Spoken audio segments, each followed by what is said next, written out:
Guten Tag, Henning Wehn here, German comedy ambassador. Welcome to the war this week. Not Afghanistan and not Iraq. World War II, of course, in Britain. Never ceases to amaze me how British newspapers manage to crowbar references to World War II, Hitler, Nazi Germany into their papers every single day, ideally all three of them, for nothing but the sheer chew of it. And no one will be surprised that the biggest offender is indeed the Daily Mail, a newspaper more fascist than Nazi Germany was in its heyday. So, got here, for example, question of the day in the Daily Mail, and the question is, towards the end of World War II and just after, the Royal Navy had some small ships called shallow water sweepers. What is known of these craft? Well, if you're that interested, why did it take you 70 years to ask that question? Absolutely ridiculous. I suppose it's not surprising that the obituary columns are full of references to World War II. What is surprising is that none of the deceased seem to have done anything after the end of the war. But you don't even have to be there to have your war story published. Here, look at that story in The Sun from Richard Edgecombe. The poor chap got his house burgled and they nicked £100.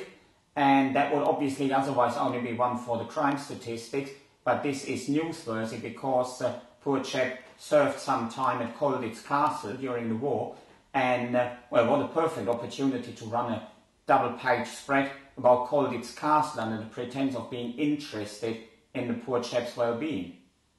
You're talking about Colditz Castle, this has got now nothing to do with newspapers, but how often here in Britain, how often do we have to watch The Great Escape? Or as we in Germany, as we call it, the Great Capture. But never mind, back to the newspapers. Yes, here we have got a brilliant story in the Times. It's a story of an 85-year-old Austrian who got jailed for 2 years for glorifying Nazi ideology. In the business world, you can't get a job once you turn 50, but here it's an 80-something in Austria, makes it into the world news of the Times. Well, with the implying that Germans and Austrians mustn't be trusted, that we are gearing up again, and well, you better should land a preemptive strike. Final story this week, again in the Times, and well, the headline makes it self-explanatory. It is global warming like Nazi invasion, says the island leader from the Maldives, as it turns out.